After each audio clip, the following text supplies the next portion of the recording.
Welcome back to Tarot by the Bay. I'm David. Well, Lauren Boebert seems to have caught a break, and we're all happy about that, aren't we? Aren't we? Okay, news out of Colorado.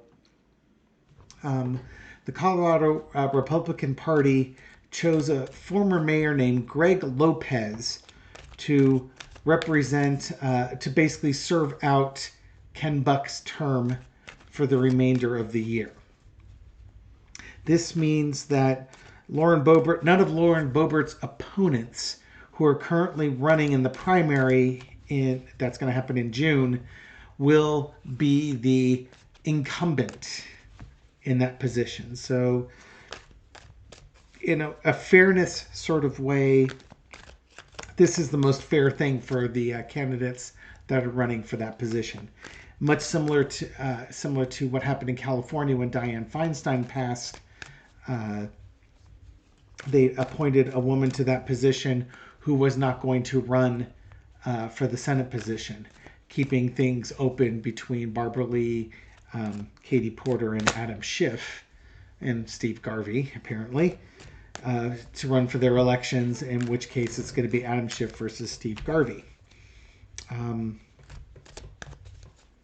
So I want to read on Lauren Boebert, and I want to find out how she's feeling with this news and what's the energy looking like for the Republican primary that's happening in June in Colorado. Entertainment purposes only. Come on down. Let's see what we got. Energy around Lauren Boebert with this news. Disappointment. Somebody's disappointed. Maybe her opponents are disappointed. All is not lost. I get the feeling. Let's see what else is on here. If this was strictly on Lauren Boebert, she's not liking her chances, even though they pick somebody else. Let's see what we're crossed with. Ace of Cups, strong emotions, and the Hangman underneath. I think there's disappointment. I don't think her campaign is going as well as she would like it. People aren't reacting to her and her theatrics. She relies on anger and passion and such to get people motivated, and she's not getting that from this district. They're not responding to her. Now, the fact that this guy, Greg Lopez, is going to take that position, Ken Buck's position, that's going to help her because she's not running against an incumbent. But at the same time, if she lost to the incumbent, then she'd have an excuse why she lost, and she's going to have that excuse taken away from her. But I'm also thinking that she's in this district now, and she's an outsider looking in. She's a stranger. She's a carpetbagger. She's somebody who doesn't belong there, and her style of campaigning isn't resonating with her. Isn't resonating with them. Hanged Man. Will she make a sacrifice of some sorts? Let's see what that's all about. In the past, we got the Ten of Wands, the burden. She left her own district. She barely won that one, like 500 vote difference between her and the Democrat. And her family life is crashing down around her. The people in this new district aren't responding to her, and things are not coming up aces for Lauren Boebert. This is a struggle that she's got going on. Current situation is Seven of Wands. I think with the disappointment card, she feels like at least with this news, she's got a fighting chance.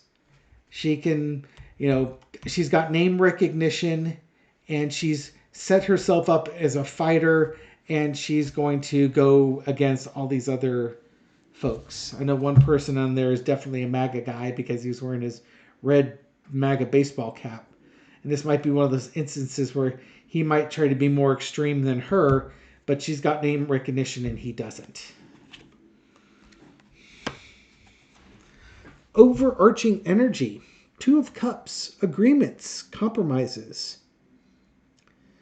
Um, I wonder if she had anything to do with influencing who they picked.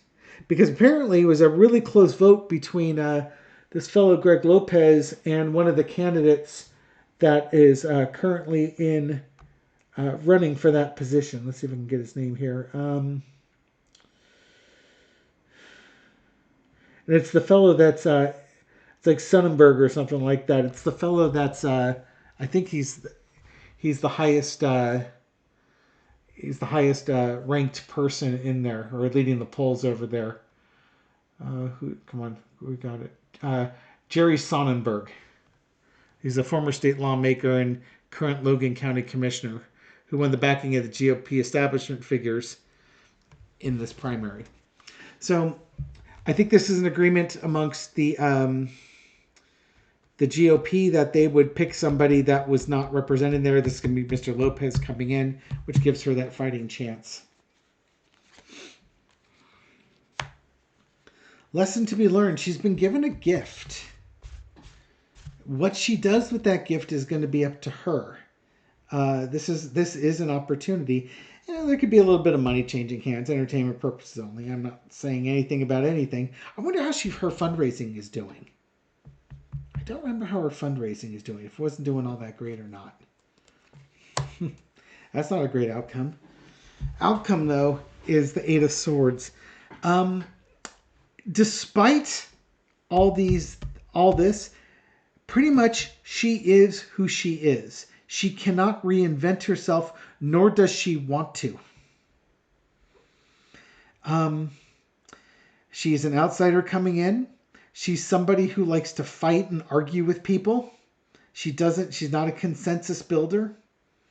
And her family life and social life is that of a train wreck. And all self-inflicted wounds on her. So, although things seem a little more fair, and this is an opportunity for her, I don't think she's going to get past the primary. I'd be surprised if she finished higher than third. Let's ask. Right? If only there was a way to find out. Okay, in the Colorado primaries, coming up in June, this probably could be before or after summer, I don't know the actual date. How will Lauren Boebert do in the primaries? Will she win the Republican primary for District 4? It's the new district she's going into.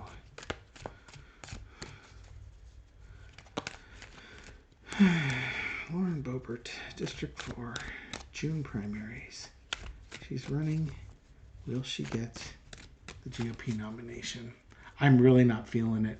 I'm really feeling that Mr. Sonnenberg is going to be getting this. I said third, right? 3 of coins. Things going dark. Winner, second and third place. I don't think she's going to win. I'm thinking third place here. Stuff going on behind the scenes, money behind the scenes. She put up a good fight. Wonder if she runs as an independent. It wouldn't surprise me if she ran as an independent, a third-party candidate. She puts up the fight. I think third place is all you're going to get, because that's all you're going to get. That's as good as it gets. People don't... She's just too much. She's too much to swallow. And in some ways, it's a pretty good showing for her, considering everything that's going on. Third place. That's not bad.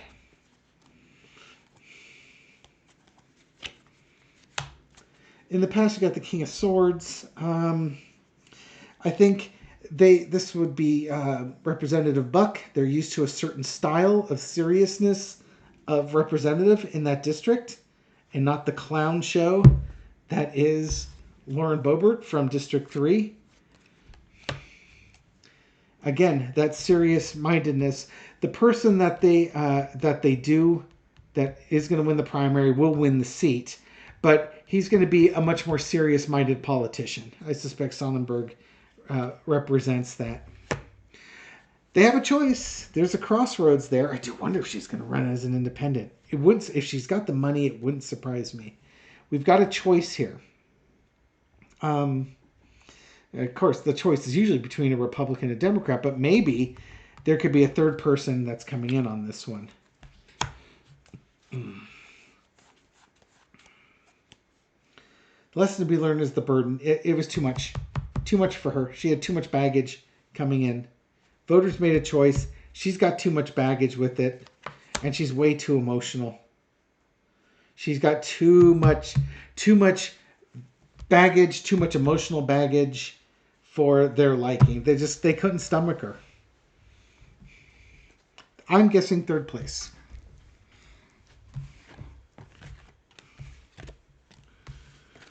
But now I'm curious if she's going to make an independent run on it, because that thought came to mind. Will Lauren Boebert, if she's got the money, because that's the key right there, is you have to have the money. It doesn't matter if you call yourself a third-party candidate if you don't have two dimes to rub together to fund your campaign. Name recognition is only going to go so far. Will she make a third-party run? Is money an issue? Lauren Boebert after June. Will she try and make a third-party run? What's going on with her political ambitions in District 4 in Colorado after the June primary? Maybe that's a fun way to put it. Gives me an opportunity to interpret things. 3 of Wands.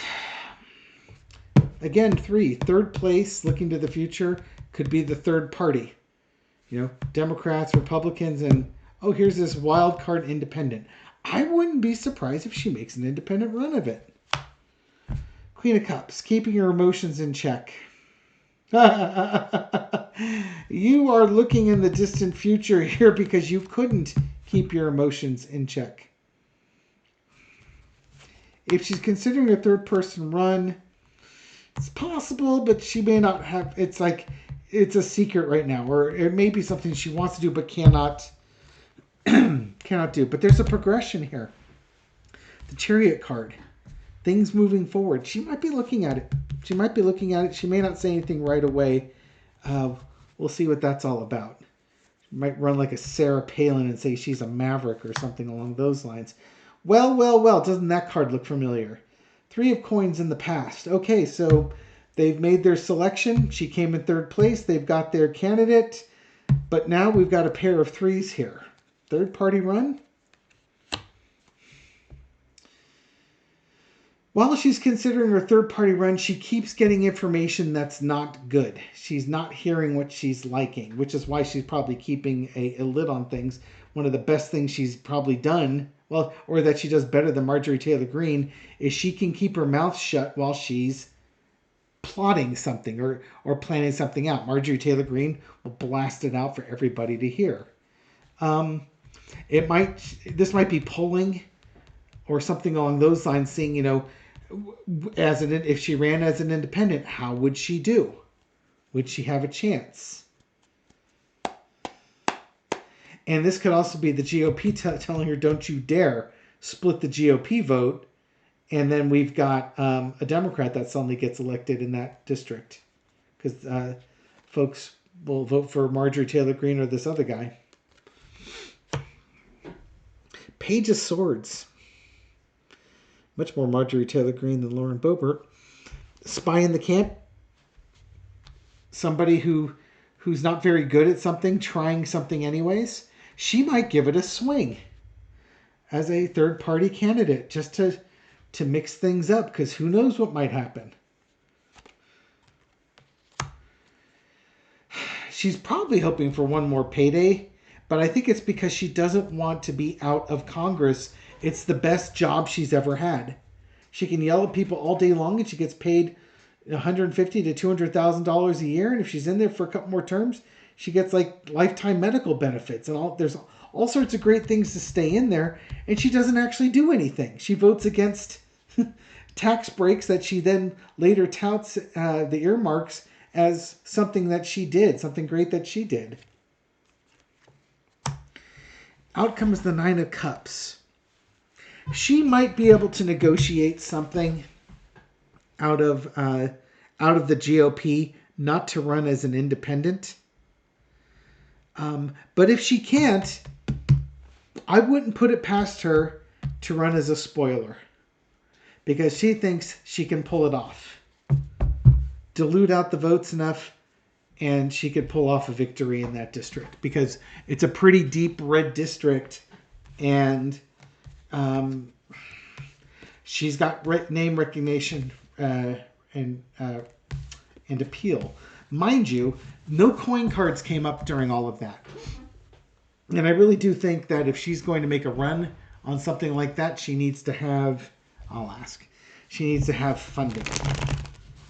Okay, so how is Lauren Boebert's funding? I suppose I could look this up. What's her war chest looking like? I didn't say that. I said war chest. I'd have to go to a Beetlejuice concert if I wanted to find out about her other chest. How's Lauren Boebert's financials looking? Does she have enough financial support in order to make a third-party run in November if she doesn't win the primary? This card wants to stay on top. We will let it. Two of Wands. She might be spending money right now thinking about it. Let's see. Nine of Wands. A lot of action here. Quick action. Judgment. Okay, we're not talking money at all here, are we? I don't think she's looked that far. Okay, so energetically, I don't think she's looked that far. I think what she's looking forward to this election in June. She's going to charge forward because she knows she's going to win it. I don't think she is, but she thinks she's going to win it.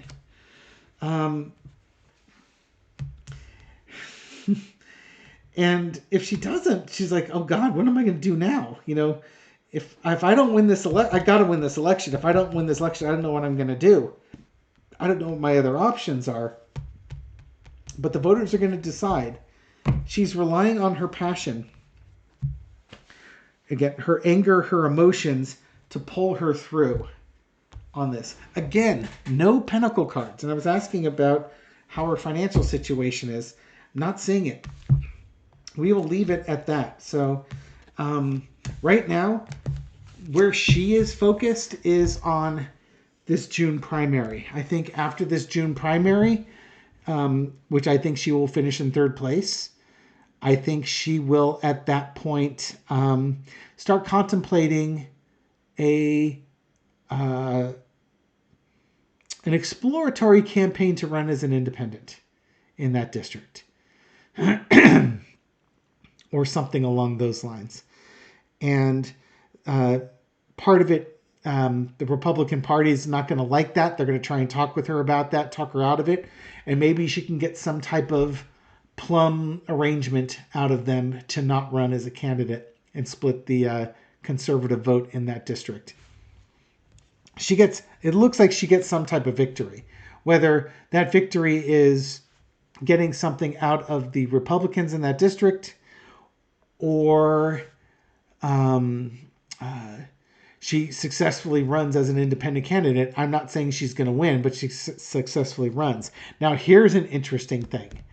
With Lara Trump taking over as a co-chair of the RNC, and then they layered a Trump organization above the RNC. So all the money now for the RNC has to go through this Trump organization first, and then it'll trickle down to the RNC. Basically, any new money coming in goes right to Trump and his organization, and then there'll be a trickle down for the other people, which means there's no money, no downstream spending. So Sonderman or whoever wins District 4, if it's not Lauren Boebert, they're not going to get a lot of money from the national campaign, the RNC. It's all going to have to be locally raised. And Lauren Boebert, if she's got a lot of money in reserves, could make a very successful independent run. We shall see. And we'll leave it here. Thank you very much for watching this video and supporting my channel. I appreciate it. Thank you very much for your likes, shares, comments, everything you do to feed the YouTube algorithm so that this video makes it out to a wider audience. To folks just discovering this channel for the first time or recently, welcome. I'm glad you found us. I hope you found this reading insightful, and I'll catch you on the next one. Take care.